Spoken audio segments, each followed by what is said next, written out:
Hello everyone ਤੁਹਾਡੇ ਸਾਰਿਆਂ ਦਾ ਸਵਾਗਤ ਹੈ ਇਸ ਚੈਨਲ ਤੇ ਜਿਹਦਾ ਨਾਮ ਹੈਗਾ simplified chemistry with Sonika.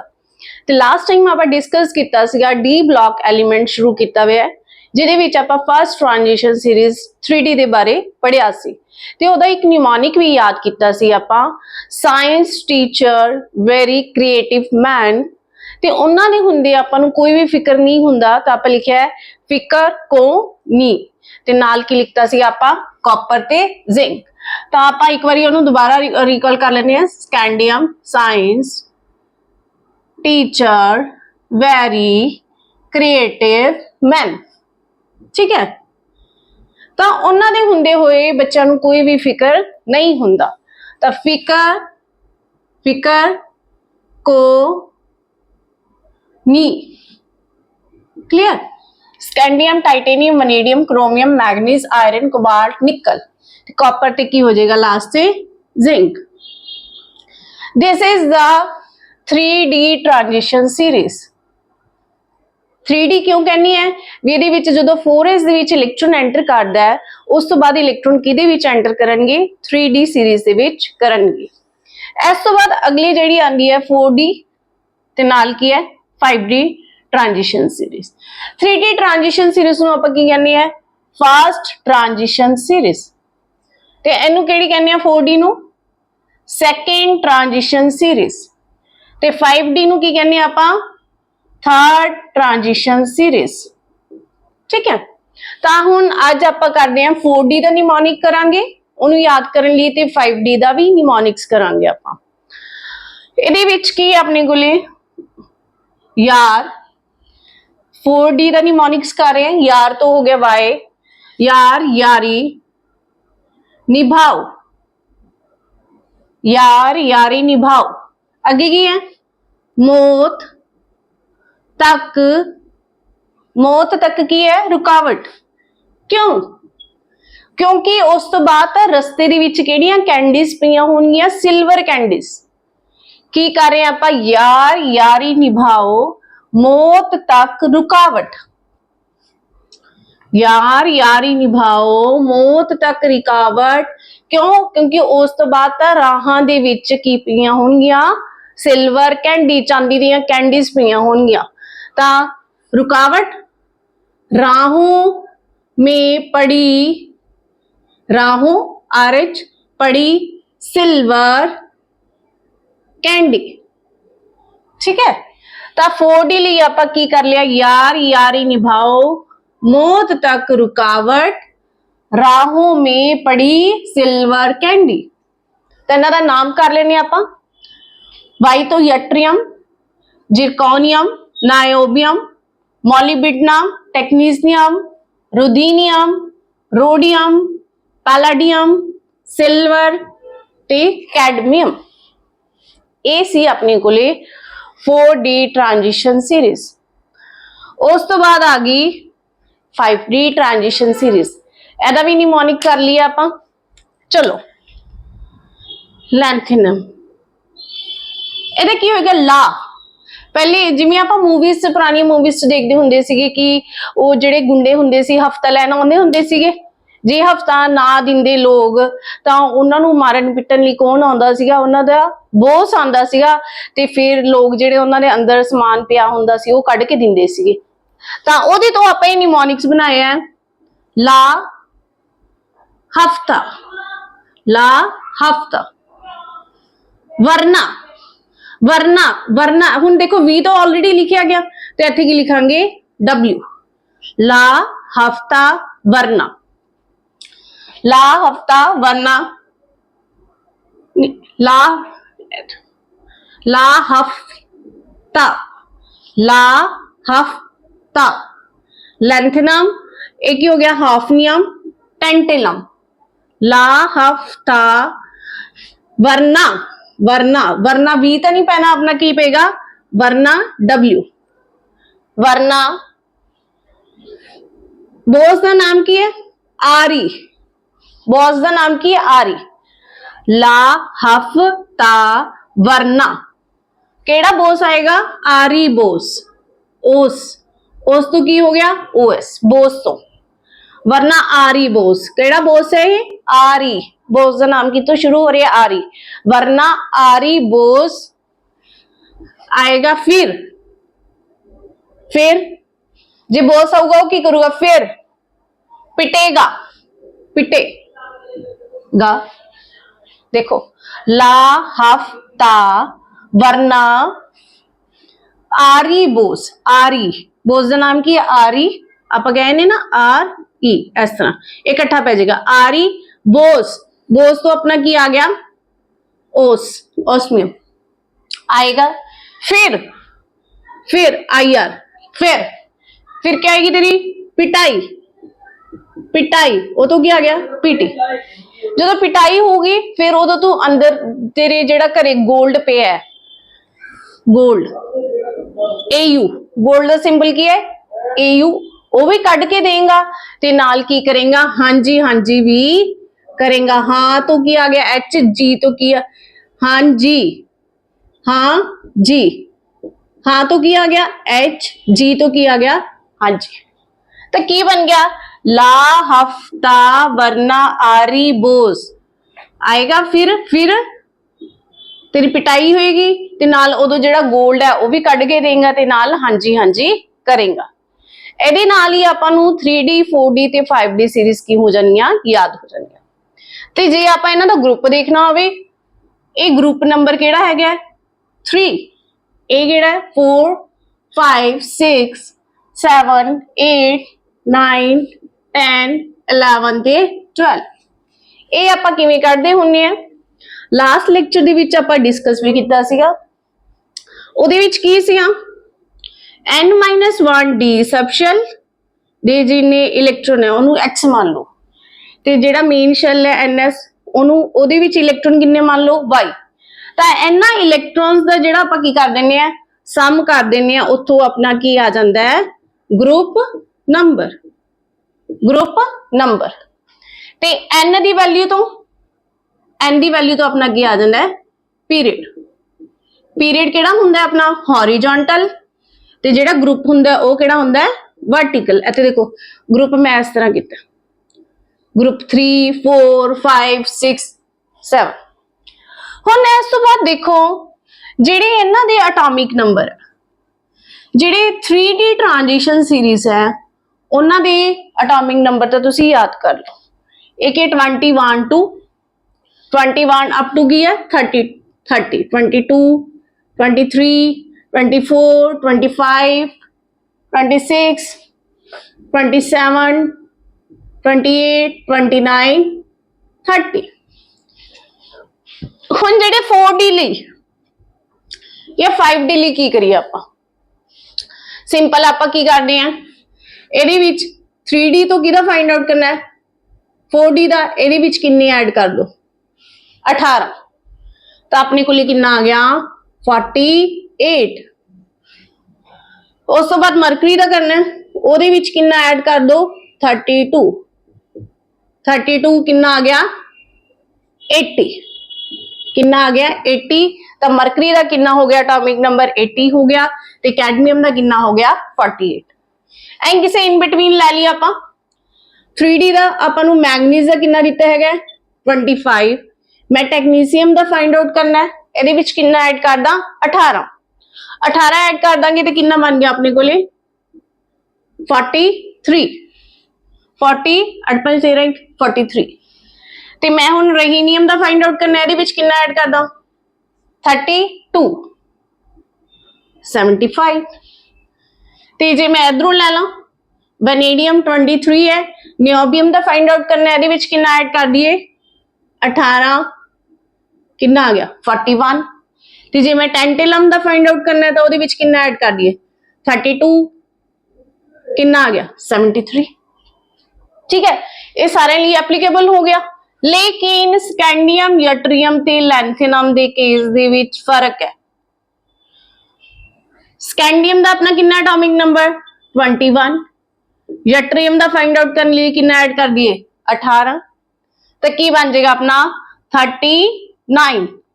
Yttrium ਇਹਦਾ सेम ही है 3D to 4D मूव करना है तो आप कितना ऐड कर रहे हैं एटॉमिक नंबर दे विच 18 ऐड कर रहे हैं तो 4D सीरीज का अपने को की आ रहा है एटॉमिक नंबर आ रहा है। लेकिन अगर लैंथेनम का मैं इत्थे फाइंड आउट करना है तो उहदे विच देखो मैं की करदी हां, उहदे विच मैं ऐड करांगी 39 दे विच कितना ऐड करांगी मैं 18। एदा रीजन दस करदे आं आपां ते इत्थे एटॉमिक नंबर की आएगा 57। 57 तो देखो जेडी अपनी 3D ट्रांजिशन सीरीज सी कित्थों शुरू हुई है 21 to 30 दा किन्ने एलिमेंट्स आ गए 10 आ गए, ठीक है। तो जेडी 4D है वो कित्थों शुरू हुई है 39 तो, एटॉमिक नंबर किन्ने तो शुरू हुई है 39, 10 एलिमेंट है कित्थों तक गई 48 तक। जेडी अपनी 5D ट्रांजिशन सीरीज है उधर ध्यान दियो, ਉਹਦੇ ਵਿੱਚ ਇਲੈਕਟ੍ਰੋਨ ਕਿਹਦੇ ਵਿੱਚ ਜਾ ਰਿਹਾ 5D। ਬੱਚੇ ਜਦੋਂ ਆਪਾਂ ਕਹਿੰਦੇ ਆ ਵੀ 6s ਦੇ ਵਿੱਚ ਇੱਕ ਇਲੈਕਟ੍ਰੋਨ ਐਂਟਰ ਕਰ ਗਿਆ ਤਾਂ ਨਾਲ ਦੀ ਨਾਲ ਕਿਹੜਾ ਸ਼ੈਲ ਫਿਲ ਹੋਏਗਾ ਪੈਨਲਟੀਮੇਟ, ਉਦੋਂ ਅੰਦਰਲਾ ਸ਼ੈਲ ਜਿਹੜਾ D ਹੈਗਾ 6s ਦੇ ਅੰਦਰਲਾ D ਸ਼ੈਲ ਕਿਹੜਾ ਹੋਏਗਾ 5D। ਤਾਂ ਜਦੋਂ 5D ਚ ਆਪਣੀ ਇਲੈਕਟ੍ਰੋਨ ਆ ਗਿਆ, ਇੱਕ ਇਲੈਕਟ੍ਰੋਨ ਆ ਗਿਆ ਤਾਂ ਨਾਲ ਦੀ ਨਾਲ ਕਿਹਦੇ ਵਿੱਚ ਜਾਏਗਾ 4f ਦੇ ਵਿੱਚ, ਕਿਹਦੇ ਵਿੱਚ ਜਾਣਗੇ ਇਲੈਕਟ੍ਰੋਨ 4f ਦੇ ਵਿੱਚ। ਤਾਂ ਉਹੀ ਕੇਸ ਇੱਥੇ ਹੈ। ਤਾਂ ਇੱਥੇ ਜਿਹੜਾ 57 ਤੋਂ ਬਾਅਦ 57 ਲਿਖਿਆ मैं, उस तो बाद एक गैप आ गया हाफनियम, ਇਹਦਾ ਕਿੰਨਾ एटॉमिक नंबर है 72 72 80 ਇਹ डी ब्लॉक ਦਾ। ਤਾਂ ਇੱਥੇ ਜਿਹੜੇ ਐਲੀਮੈਂਟਸ ਆਏ ਕਿਹੜੇ ਆਏ ਆ F ब्लॉक एलिमेंट, ਕਿਹੜੇ ਆਏ ਆ F ब्लॉक एलिमेंट। ਤਾਂ ਕਰਕੇ ਜਦੋਂ ਇੱਥੋਂ ਆਪਾਂ 21 ਐ मूव करते हैं 3D to 4D उदों तो सारे च कितना ऐड कर रहे हैं 18। लेकिन आपां स्कैंडियम यट्रियम ते लैंथेनम, यट्रियम तो लैंथेनम जाना सीगा कितना ਉਹਦੇ ਵਿੱਚ ऐड किया आपां 18 ही ऐड किया। लेकिन बाकियां दे केस दे विच आपां कितना ऐड कर रहे हैं 32 ऐड कर रहे हैं। क्यों ज्यादा ऐड कर रहे हैं क्योंकि इत्थे की है हाफनियम तो पहला किहदी फीलिंग हो गई है, किहड़े एलिमेंट्स आ गए अपने F ब्लॉक एलिमेंट्स आ गए हैगे है। तां करके 4D to 5D दा एटॉमिक नंबर फाइंड आउट करने लिए आपां उहदे विच कितना ऐड कर रहे हैं 32। इज इट क्लियर हो गया सारे नूं क्लियर। अगे करिए मूव आपां। उस तो बाद आ गया, उस तो बाद कन्फिगरेशन की गल करदे हां।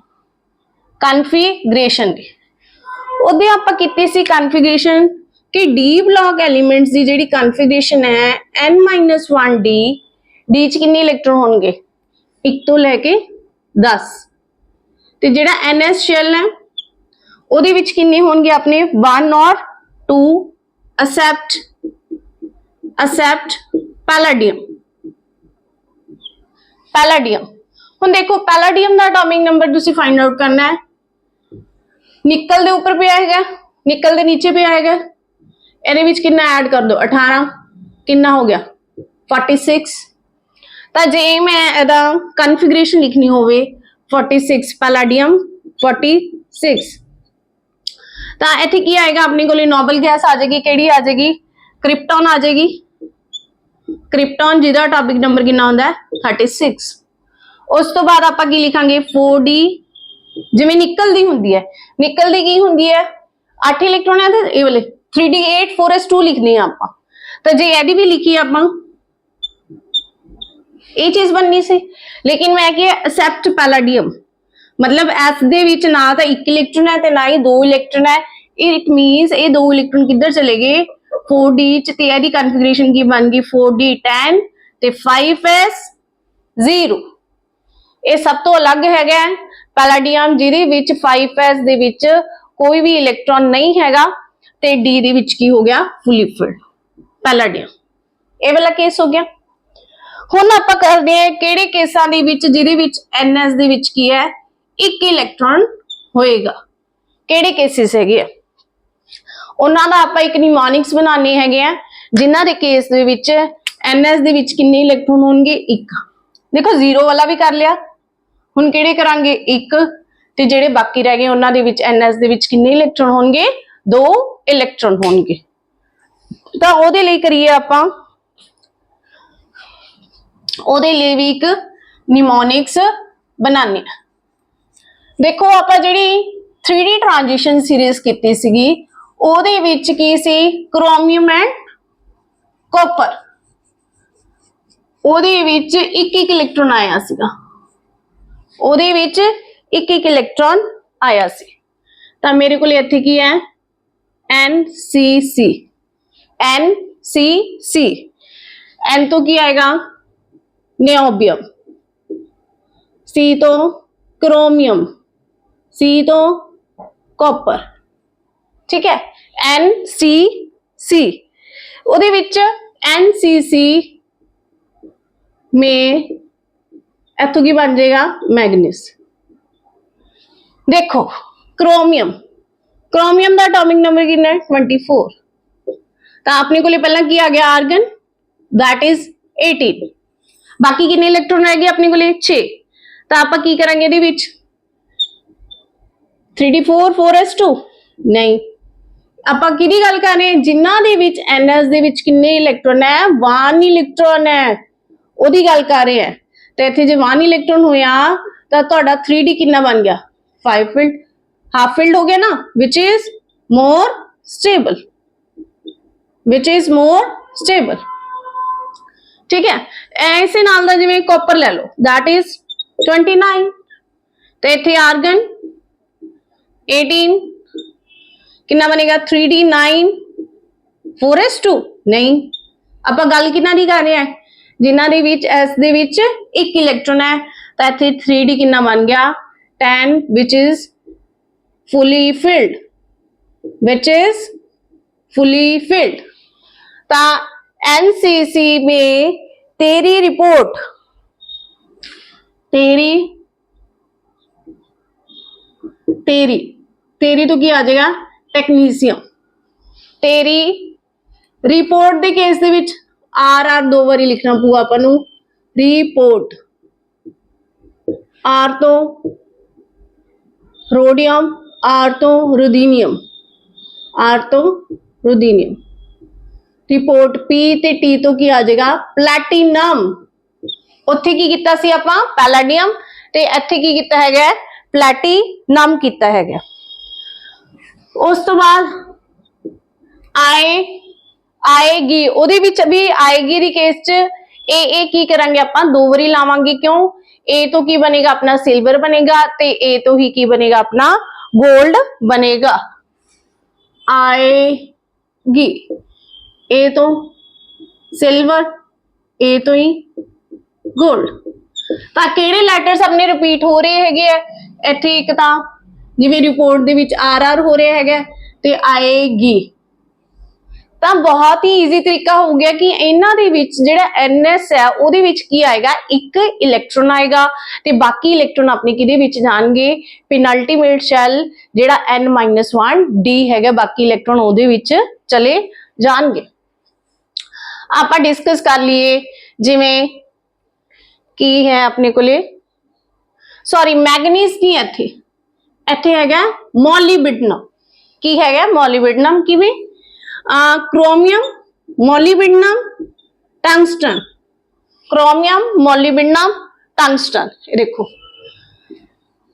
ये केड़ा ग्रुप हैगा अपना, ग्रुप नंबर 6, क्रोमियम च की बनिया 3d5 4s1, इत्थे की बनेगा 4d5 5s1, इत्थे की बनेगा 5d5 6s1, तो क्रोमियम मोलिब्डेनम टंगस्टन हो गया, ठीक है। ऐसी तरह जिवें कॉपर का अपने को ग्रुप नंबर है 11, कॉपर उहदे नीचे की आया सिल्वर, उहदे नीचे की आया गोल्ड, तो ये तीनों आ गए, कॉपर भी आ गया, सिल्वर भी आ गया, गोल्ड भी आ गया, क्रोमियम आ गया, मोलिब्डेनम आ गया, टंगस्टन आ गया, ठीक है। ये तो सेम ग्रुप वाले आ ही गए अपने को, लेकिन जिवें अपने को आया टेक्नीशियम आया, रोडियम, रुदीनियम, इन्हां दे विच सारियां दे विच NS दे विच की होएगा, एक इलैक्ट्रॉन होएगा, ਇਹਦੇ ਨਾਲ ਆਪਾਂ ਕਨਫਿਗਰੇਸ਼ਨ ਈਜ਼ਲੀ ਲਿਖ ਸਕਦੇ ਹਾਂ। ਚਲੋ ਅੱਗੇ ਆਪਾਂ ਕਰੀਏ, ਕੀ ਕਰਨਾ ਹੈਗਾ ਆਪਾਂ ਟੌਪਿਕ ਅੱਗੇ ਕਵਰ। ਮੈਨੂੰ ਨਹੀਂ ਲੱਗਦਾ ਹੁਣ ਤੁਹਾਨੂੰ ਕੋਈ ਕਨਫਿਗਰੇਸ਼ਨ ਲਿਖਣ ਦੇ ਵਿੱਚ ਦਿੱਕਤ ਆਏਗੀ, ਐਸ ਨਿਮੋਨਿਕਸ ਦੇ ਨਾਲ ਆਪਾਂ ਆਸਾਨੀ ਨਾਲ ਕਨਫਿਗਰੇਸ਼ਨ ਲਿਖ ਸਕਦੇ ਹਾਂ। जिन्हां दे विच NS एक इलैक्ट्रॉन आएगा ते पैलेडियम दे केस दे विच NS दे विच की आएगा 0 इलैक्ट्रॉन आएगा। चलो नैक्सट ही आपां करिए इहदे नाल ही आपां करदे हां हुण साइज की डिस्कस करना आपां साइज डिस्कस कर रहे हैं हुण। देखो अपने को लिखिए scandium, titanium, vanadium, chromium, manganese, iron, cobalt, nickel, copper, zinc. Science teacher very creative man, उन्हां दे हुंदे सानू कोई फिक्र नहीं हुंदा, फिक्र को नहीं। तो आपां की कर रहे हैं, आपां लैफ्ट टू राइट जावांगे, लैफ्ट टू राइट मूव करांगे तो आपां की देखना साडा साइज की हो रहा है, घट रहा है, वध रहा है। तो देखो इहदे विच की है अपना जिहड़े शैल हैगे सब शेल्स हैगे है वो की है 3D ते की है 4S। कोई होर नवा शैल तो नहीं ऐड होया, शैल तो कोई नहीं ऐड होया। फिर की हो रहा है इन्हां दे विच ही की हो रहा है 3D दे विच ही की हो रहा है इलैक्ट्रॉन ऐड हो रहे हैं, इलैक्ट्रॉन की हो रहा है ऐड हो रहा है। तो अप टू आपां कहने हैं कि जेड़ा अपना आयरन है इत्थों तक की हो जाता है जेड़ा अपना साइज की हो रहा है डिक्रीज। वाई क्यों? क्योंकि जेड़ा न्यूक्लियस है वो की है पॉजिटिव चार्ज है। आपां कहने हैं कि इफेक्टिव न्यूक्लियर चार्ज वो की हो रहा है इनक्रीज, इफेक्टिव न्यूक्लियर चार्ज की हो रहा है इनक्रीज हो रहा है। क्यों क्यों हो रहा है? तो एदा साइज दे नाल की रिलेशन है, एदा साइज दे नाल इनवर्सली रिलेशन है। जे इफेक्टिव न्यूक्लियर चार्ज बढ़ेगा तो साइज की हो जाएगा बच्चे डिक्रीज, साइज की होएगा डिक्रीज होएगा। ये देखो ये विच की है इलैक्ट्रॉन अपनी की हुई जांदे है ऐड हुई जांदे है ते न्यूक्लियस आप उन्हां नूं की करदा इलैक्ट्रॉन्स नूं आपदे वल खिच रहा है। तो इफेक्टिव न्यूक्लियर चार्ज की हो रहा है वध रहा है, जिहदे करके अट्रैक्शंस हो रही हैं तो साइज अपना की हो रहा है डिक्रीज हो रहा है। तो इत्थे की रीजन लिखांगे कि effective nuclear charge is increasing. कोई नवा शैल तो ऐड नहीं हो रहा, जे कोई शैल ऐड हो रहा हुंदा तो आपां साइज की कहेंगे कि वध रहा। कोई शैल नहीं ऐड हो रहा, सेम सब शैल दे विच की हो रहा है इलैक्ट्रॉन्स ऐड हो रहे हैं तो जिहड़ा न्यूक्लियस है इलैक्ट्रॉन्स नूं आपदे वल खिच रहा। आपां कहांगे कि effective nuclear charge is increasing ते ओदा साइज दे नाल की रिलेशन है इनवर्सली है, जिहदे करके साइज अपना की हो रहा है डिक्रीज हो रहा है। लेकिन आयरन, कोबाल्ट, निकल, कॉपर इन्हां दा साइज आलमोस्ट की कर रहा है सेम रह रहा। क्यों? ये चीज तो उत्थे भी होएगी जिहदे करके साइज की होना चाहिए सी, घटना चाहिए सी। लेकिन तुसी आयरन दे केस च देखो, आयरन दी कॉन्फ़िगरेशन अपने को की है 3d6 4s2, एटॉमिक नंबर कितना था 26 है ना। तो इतने 3d6 में करा बनावा 5 ऑर्बिटल, 3d6 है हर एक चीज की इलेक्ट्रॉन। इथे देखो इथे की है इलेक्ट्रॉन्स दी की स्टार्ट होगी पेयरिंग। इथे की शुरू हो जाएगा इलेक्ट्रॉन इलेक्ट्रॉन रिपल्शंस। जे मैं कोबाल्ट की गल करा उहदा कितना है 27, 3d कितना है 7 है। तो इथे की बनेगा एक होर इलेक्ट्रॉन इलेक्ट्रॉन इंटर इलेक्ट्रॉन की हो गया रिपल्शंस। निकल निकल दे केस 28, 3d कितना हो गया 8, मतलब ये चीज होगी। देन कॉपर, कॉपर की अपना कॉपर च आप फुली फील्ड कर लेंगे। तो ये विच की होया हुण इंटर इलेक्ट्रॉन्स की हुई रिपल्शंस होन लग गईयां। एक फैक्टर तो यह सी, एक ही कहंदा फैक्टर साइज की होएगा डिक्रीज। लेकिन हुण दूजा फैक्टर केड़ा आ गया इंटर इलेक्ट्रॉन इलेक्ट्रॉन रिपल्शंस, ए फैक्टर आ गया। जो रिपल्शंस होंगी साइज की होएगा तुहाडा, साइज की होएगा इनक्रीज। एक जेड़ा फैक्टर कह रहे साइज की होएगा घटेगा, दूजा की कह रहे बढ़ेगा, दोनों की हो गए एक दूजे दे बैलेंस हो गए तो साइज की रह जाता है ऑलमोस्ट सेम, साइज की रह जाता है ऑलमोस्ट सेम रह जाता है। ठीक है। लेकिन देखो मैं इत्थे छड्डता कॉपर ते जिंक, कॉपर ते जिंक दे विचों जिंक दा साइज की हैगा ज्यादा हैगा। क्यों? क्योंकि जिंक देखो दैट इज 30 की है 3D 10 4s2 फुली फिल्ड है। ਇਹਦੇ ਵਿੱਚ ਇੰਟਰ ਇਲੈਕਟ੍ਰੋਨ ਰਿਪਲਸ਼ਨ ਦਾ ਜਿਹੜਾ ਮੈਗਨੀਟਿਊਡ ਹੈ दैट विल बी मोर। ਇਹਦਾ ਮੈਗਨੀਟਿਊਡ ਕੀ ਹੋ ਜਾਏਗਾ ਬਹੁਤ ਜ਼ਿਆਦਾ ਹੋ ਜਾਏਗਾ ਰਿਪਲਸ਼ਨਸ ਦਾ, ਜਿਹਦੇ ਕਰਕੇ ਓਵਰਆਲ ਸਾਈਜ਼ ਕੀ ਹੋ ਜਾਏਗਾ जिंक ਦਾ ਬੜਾ ਹੋ ਜਾਏਗਾ ਦੈਨ ਦਾ ਕਾਪਰ। ਇਹ ਤਾਂ ਸੀਗਾ ਆਪਣਾ ਜਦੋਂ ਆਪਾਂ ਮੂਵ ਕਰਦੇ ਆਂ ਇਨਾ ਪੀਰੀਅਡ। ਹੁਣ ਆਪਾਂ ਗੱਲ ਕਰਦੇ ਆਂ ਜਦੋਂ ਗਰੁੱਪ ਦੇ ਵਿੱਚ ਕੀ ਕਰਾਂਗੇ ਆਪਾਂ ਟੌਪ ਟੂ ਬਾਟਮ ਆਵਾਂਗੇ, ਟੌਪ ਟੂ ਬਾਟਮ। ਤਾਂ ਬੜਾ ਹੀ ਇੰਟਰਸਟਿੰਗ ਫਿਨੋਮੀਨਾ ਇੱਥੇ ਆਏਗਾ। ਕੀ ਆਏਗਾ ਦੇਖੋ, ਇੱਥੋਂ ਆਪਣੇ ਕੋਲ ਕੀ ਆ ਗਿਆ ਸਕੈਂਡੀਅਮ ਦੇ ਨੀਚੇ ਯਟਰੀਅਮ, ਇੱਥੇ ਕੀ ਆ ਗਿਆ ਲੈਂਥੀਨਮ। ਇੱਥੇ ਕਿਹੜਾ ਹੁੰਦਾ ਆਪਣੇ ਕੋਲ ਸ਼ੈਲ ਸਬ ਸ਼ੈਲ 3D ਤੇ 4s। ਇਹਦੇ ਕੇਸ ਦੇ ਵਿੱਚ ਕੀ ਆ ਗਿਆ 4D ਤੇ 5s। ਦੇਖੋ ਨਿਊ ਸ਼ੈਲ ਐਡ ਹੋ ਰਿਹਾ ਕਿ ਨਹੀਂ ਹੋ ਰਿਹਾ, ਇਹਦੇ ਵਿੱਚ 5D ਤੇ 6s। ਤਾਂ ਇੱਥੋਂ ਡਾਇਰੈਕਟ ਆਪਾਂ ਕਹਿ ਸਕਦੇ ਹਾਂ ਕਿ ਸਾਈਜ਼ ਕੀ ਹੋ ਰਿਹਾ ਹੈ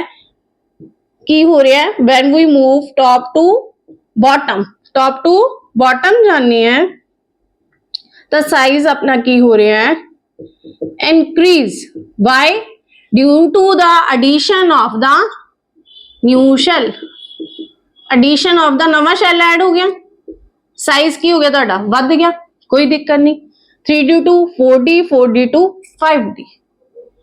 लेकिन हुन इस तो बाद देखो कौन आ गया सी अपना 57 तो बाद सीधा कौन है इत्थे, कौन है सीगा titanium zirconium hafnium that is 72। तो इत्थे किहदी फिलिंग हुई है इस गैप दे विच एफ ब्लॉक एलीमेंट जिहड़े कि इत्थे गड़बड़ करनगे। हुन नहीं तो अदरवाइज आप की कहते सी टॉप टू बॉटम मूव करांगे साइज इनक्रीज हो रहा है क्योंकि ਉਹਦੇ ਵਿੱਚ ਨਵੇਂ ਸ਼ੈਲ ਐਡ ਹੋਏ ਹੈਗੇ। लेकिन हुन होया की ਇੱਥੇ ਜਦੋਂ ਆਪਣੇ F ਬਲਾਕ ਦੇ ਵਿੱਚ ਐਲੀਮੈਂਟ ਐਡ ਕਰ ਗਏ 3D to 4D top to bottom गए 3D to 4D ਤੁਹਾਡਾ ਸਾਈਜ਼ ਕੀ ਹੋ ਜਾਏਗਾ ਸਿੱਧਾ ਆਪਾਂ ਕਹਾਂਗੇ ਸਾਈਜ਼ ਵਿਲ ਇਨਕਰੀਜ਼ क्योंकि उत्थे तो कोई कहानी नहीं हैगी एफ ब्लॉक एलिमेंट्स की। तो साइज की हो गया इंक्रीज हो गया due to addition of the new shell. लेकिन 4D to 5D इत्थे 4D to 5D है ना, ये देखो इत्थे की एडिशन हो गई एफ ब्लॉक एलिमेंट्स की एडिशन हो गई। तो इत्थे की होएगा तुहाडा शील्डिंग इफेक्ट। केड़ा इफेक्ट आएगा shielding effect that is very important. Shielding effect का की काम है समझो, अपने को की न्यूक्लियस तो फिर की अपने को इत्थे की इनर इलैक्ट्रॉन ते की है आउटर इलैक्ट्रॉन। शील्डिंग इफेक्ट के केस दे विच जिहड़े इनर इलैक्ट्रॉन हुंदे है वो आउटर इलैक्ट्रॉन्स नूं की करदे है रिपेल करदे है। ये वाले इलैक्ट्रॉन्स की करेंगे आउटर नूं रिपेल करेंगे, ए वाले इलैक्ट्रॉन्स नूं की करेंगे रिपेल करेंगे। इनर इलैक्ट्रॉन्स आउटर इलैक्ट्रॉन्स नूं बाहर भेजणगे जिहदे करके साइज की हो जाएगा साइज की होना चाहिए सी जिहदे करके इंक्रीज है ना। लेकिन अपने को इलैक्ट्रॉन किहदे विच गए हैं एफ ब्लॉक दे विच गए जिन्हां दा शील्डिंग इफेक्ट की है पुअर। एफ ब्लॉक एलिमेंट्स दा शील्डिंग इफेक्ट की है पुअर पूरा है। तो यदा मतलब इत्थे रिपल्शन नहीं होनी है, जेड़ा बाहर वाला इलैक्ट्रॉन है वो की होएगा न्यूक्लियस वाल अट्रैक्ट होएगा due to poor shielding effect of the f block elements. तो एदे अकॉर्डिंग साइज अपना की हो जाएगा साइज की हो जाएगा decrease by the addition of the new shell. ਉਹਦੇ ਕਰਕੇ ਕੀ ਗਿਆ ਸੀ ਆਪਾਂ ਸਾਈਜ਼ ਵਧੂਗਾ। लेकिन एफ ब्लॉक एलिमेंट्स दा पुअर शील्डिंग इफेक्ट होने करके साइज की हो रहा अपना घट रहे। दो फैक्टर्स आ गए, दोनों एक दूसरे के की अपोजिट है, दोनों का मैग्नीट्यूड इक्वल है। तो आप की कहांगे 4D ते 5D के केस दे विच साइज की रह जाएगा ऑलमोस्ट सेम ही रह जाएगा, सेम ही रह जाएगा क्योंकि शील्डिंग इफेक्ट सब तो ज्यादा किहदा हुंदा है एस ब्लॉक दा, फिर उस तो घट पी दा, उस तो घट डी दा, सब तो घट की है एफ ब्लॉक का।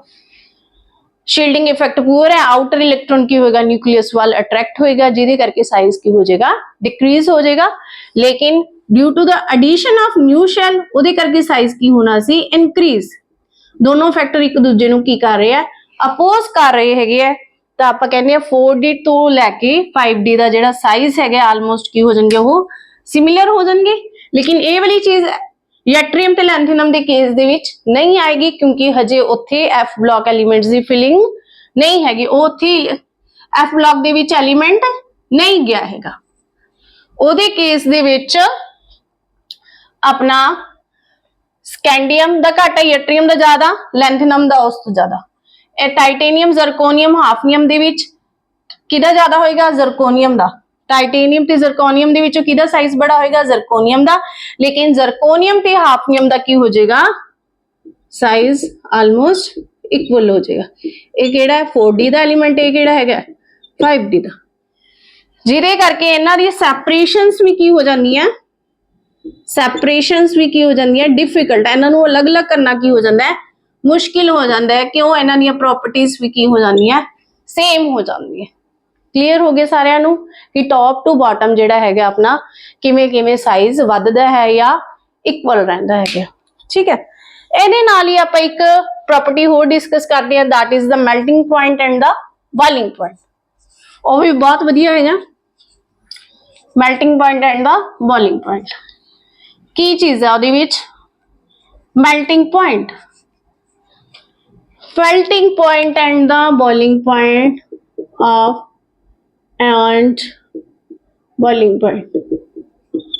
देखो melting point किते डिपेंड करता है अपना, it depends upon the number of unpaired electrons, unpaired electrons। ਜਿਹੜੇ ਇਲੈਕਟ੍ਰॉन्स ਅਨਪੇਅਰਡ ਪਏ ਹੈਗੇ ਆ ਮੈਟਲ ਦੇ ਕੋਲ, ਮੈਟਲ ਦੇ ਐਟਮ ਕੋਲੇ, ਤੇ ਉਧਰ ਨਾਲ ਆਪਣੇ ਕੋਲੇ ਹੋਰ ਮੈਟਲਸ ਦੇ ਐਟਮਸ ਵੀ ਪਏ ਹੈਗੇ ਆ, ਤਾਂ ਅਨਪੇਅਰਡ ਇਲੈਕਟ੍ਰॉन्स ਕੀ ਕਰਦੇ ਆ, ਉੱਥੇ ਬੌਂਡਿੰਗ ਕਰ ਲੈਂਦੀ ਹੈਗੇ ਆ। ਤਾਂ ਜਿੰਨੀ ਜ਼ਿਆਦਾ ਬੌਂਡਿੰਗ ਸਟਰੋਂਗ ਹੋਏਗੀ, ਤਾਂ ਅਗਰ ਆਪਾਂ ਉਹਨੂੰ ਕਿਹਦੇ ਵਿੱਚ ਮੈਲਟ ਕਰਨਾ ਹੈ, ਤਾਂ ਆਪਾਂ ਨੂੰ ਕੀ ਕਰਨਾ ਪਏਗਾ, ਟੈਂਪਰੇਚਰ ਕੀ ਕਰਨਾ ਪਏਗਾ, ਹਾਈ ਕਰਨਾ ਪਏਗਾ। ਦੇਖੋ ਆਪਾਂ ਸਕੈਂਡੀਅਮ ਲੈ ਲਈਏ, ਵਨੇਡੀਅਮ ਲੈ ਲਈਏ, ਇਹਦੇ ਵਿੱਚ ਕੀ ਹੈ 3D1 ਹੈ 4s2, ਇਹਦੇ ਵਿੱਚ ਕੀ ਹੈ ਇੱਕ ਅਨਪੇਅਰਡ ਇਲੈਕਟ੍ਰੋਨ ਹੈ, ਲੇਕਿਨ ਇਹਦੇ ਵਿੱਚ ਕਿੰਨੇ ਹੈਗੇ ਆ, ਵਨੇਡੀਅਮ ਦੇ ਵਿੱਚ 23 ਹੈ ਨਾ, तो ये की होएगा 3D3 4s2, अनपेड इलेक्ट्रॉन 3 है। तो स्कैंडियम ते वनेडियम चो किहदा ज्यादा होएगा मेल्टिंग पॉइंट, किहदा ज्यादा होएगा, वनेडियम दा, क्योंकि मेल्टिंग पॉइंट किते डिपेंड करदा है, नंबर ऑफ अनपेयर्ड इलेक्ट्रॉन्स से। क्यों, ओदे नाल की हो जाएगा, बॉन्डिंग की हो जाएगी, ज्यादा स्ट्रॉन्ग होएगी, तां ओनू मेल्ट करन लई आपां नू टैंपरेचर भी की करना पेगा, ज्यादा करना पएगा। लेकिन जी ये प्रोसैस हैगी है कितों तक होंगी है अपनी, क्रोमियम तक। देखो क्रोमियम की है अपना 24, और कॉन्फ़िगरेशन लिख दी आप 3D5 4s1 है ना, तो ਉਹਦੇ ਵਿੱਚ ਕੀ ਹੋ ਗਿਆ, ਇਹ ਹੋ ਗਿਆ 3D5 4s1, 3D5 4s1। ਇਹਦੇ ਵਿੱਚ नंबर ऑफ अनपेड इलेक्ट्रॉन्स की हो गए, बहुत ज्यादा हो गए, तो मेल्टिंग पॉइंट क्रोमियम का की हो जाएगा, ज्यादा हो जाएगा। लेकिन आप एक ग्राफ करते हैं, ਉਹਦੇ ਵਿੱਚ ਕੀ ਹੈ देखो, ਇੱਥੇ ਕੀ ਹੈ मेल्टिंग पॉइंट, ਇੱਥੇ ਕੀ अपना एटॉमिक नंबर, ये की है स्कैंडियम टाइटेनियम तो शुरू है, क्रोमियम की हो गया टॉप ते चला गया, इत्थों शुरू कर लो, टॉप ते चला गया। लेकिन उस तो बाद एकदम ही डिप आएगा, किहदे विच आएगा, मैगनीज दे विच। क्यों, क्रोमियम का जिहड़ा मेल्टिंग पॉइंट हो जाएगा सब तो ज्यादा हो जाएगा। क्रोमियम अपने को की है, क्रोमियम मोलिब्डेनम ते टंगस्टन, इन्हां दा मेल्टिंग पॉइंट की होएगा, हाई होएगा। क्यों, क्योंकि इहदे विच अनपेड इलेक्ट्रॉन्स की हैगे ज्यादा हैगे, अनपेड इलेक्ट्रॉन्स। लेकिन मैगनीज के केस अपने को की हैगा, मैगनीज दैट इज 25, की होगी ਇਹਦੀ ਕਨਫੀਗਰੇਸ਼ਨ 3d5 4s2। ਤਾਂ ਇਹਦਾ ਕੀ ਆਪਾਂ ਰੀਜ਼ਨ ਦੇਣੀ ਹੈਗੇ ਹੈ ਕਿ ਇਹ ਕੀ ਹੋ ਗਿਆ ਸਟੇਬਲ ਹੈ। ਜਿਹੜੀ ਚੀਜ਼ ਸਟੇਬਲ ਹੈ ਤਾਂ ਉਹ ਕਿਸੇ ਦੇ ਨਾਲ ਬੌਂਡਿੰਗ ਕਿਉਂ ਕਰੇਗੀ, ਤਾਂ ਇਹ ਬਾਕੀਆਂ ਦੇ ਕੰਪੈਰੀਜ਼ਨ ਕੀ ਹੈਗਾ ਬੌਂਡਿੰਗ ਘੱਟ ਕਰੇਗਾ ਕਿਉਂਕਿ ਇਹ ਆਲਰੇਡੀ ਕੀ ਹੈਗਾ ਸਟੇਬਲ ਹੈਗਾ। ਇਹ ਦੇਖੋ 3d5 ਹੈਗਾ 4s2 ਹੈਗਾ ਤਾਂ ਇਹ ਆਲਰੇਡੀ ਸਟੇਬਲ ਹੈ। ਇਹਦੇ ਵਿੱਚ ਕੀ ਹੋਏਗੀ ਜਿਹੜੀ ਮੈਟੈਲਿਕ ਬੌਂਡਿੰਗ ਹੋਏਗੀ ਉਹ ਕੀ ਹੋਏਗੀ ਲੈਸ ਹੋਏਗਾ। ਤਾਂ ਆਪਾਂ ਕਹਿੰਦੇ ਮੈਗਨੀਜ਼ ਟੈਕਨੀਸੀਅਮ ਤੇ ਰਹੀਨੀਅਮ ਇਹਨਾਂ ਦਾ ਮੈਲਟਿੰਗ ਪੁਆਇੰਟ ਕੀ ਹੁੰਦਾ ਹੈ ਲੈਸ ਹੁੰਦਾ ਡਿਊ ਟੂ ਇਟਸ स्ट्रक्चर कह रहे नहीं है क्योंकि ਇਹਦੇ ਵਿੱਚ ਮੈਟੈਲਿਕ ਬੌਂਡਿੰਗ ਕੀ ਹੋਏਗੀ ਲੈਸ ਹੋਏਗੀ ਐਸ ਕੰਪੈਰੀਜ਼ਨ ਟੂ ਅਦਰ। ਜਿਵੇਂ ਅੱਗੇ ਹੋਰ ਦੇਖ ਲਿਆ ਆਪਾਂ ਜ਼ਿੰਕ ਕੈਡਮੀਅਮ ਮਰਕਰੀ। ਮਰਕਰੀ ਦਾ ਈਵਨ ਕੀ ਹੈ ਰੂਮ ਟੈਂਪਰੇਚਰ ਤੇ ਵੀ ਕੀ ਹੈ ਲਿਕੁਇਡ ਸਟੇਟ ਦੇ ਵਿੱਚ ਪਾਇਆ ਜਾਂਦਾ ਹੈ। ਤਾਂ ਇੱਥੇ ਬੌਂਡਿੰਗ ਕੀ ਹੋਏਗੀ ਜ਼ਿੰਕ ਦੇਖੋ ਆਪਣੇ ਕੋਲੇ ਕੀ ਹੈਗਾ 30 ਤਾਂ ਇਹ ਕੀ ਹੋ ਗਿਆ 3d10 4s2। ਇਹ ਕੀ ਹੋ ਗਿਆ 4d 10 5s2। एक ही हो गया 5d 10 6s2। तो एक ही हो गया फुली फिल्ड हो गए अनपेड इलेक्ट्रॉन है ही नहीं। तो ਇਹਦੇ ਵਿੱਚ ਤਾਂ ਮੈਲਟਿੰਗ ਪੁਆਇੰਟ ਕੀ ਹੋਏਗਾ ਇਹਨਾਂ ਦਾ ਘੱਟ ਹੋਏਗਾ ਮੈਟੈਲਿਕ ਬੌਂਡਿੰਗ ਕੀ ਹੋਏਗੀ ਇੱਥੇ ਵੀਕ ਹੋਏਗੀ। ਤਾਂ ਇਹਦੇ ਨਾਲ ਹੀ ਅੱਜ ਦਾ ਆਪਣਾ ਟੌਪਿਕ ਜਿਹੜਾ ਹੁੰਦਾ ਹੈ ਖਤਮ ਹੁੰਦਾ ਹੈਗਾ। ਤੁਹਾਨੂੰ ਲੈਕਚਰ ਵਧੀਆ ਲੱਗਿਆ ਹੋਇਆ ਤਾਂ ਪਲੀਜ਼ ਇਹਨੂੰ ਲਾਈਕ ਸਬਸਕ੍ਰਾਈਬ ਤੇ ਸ਼ੇਅਰ ਕਰਿਓ ਤਾਂ ਕਿ ਵੱਧ ਤੋਂ ਵੱਧ ਬੱਚੇ ਇਹਦਾ ਬੈਨੀਫਿਟ ਲੈ ਸਕਣ। Thank you.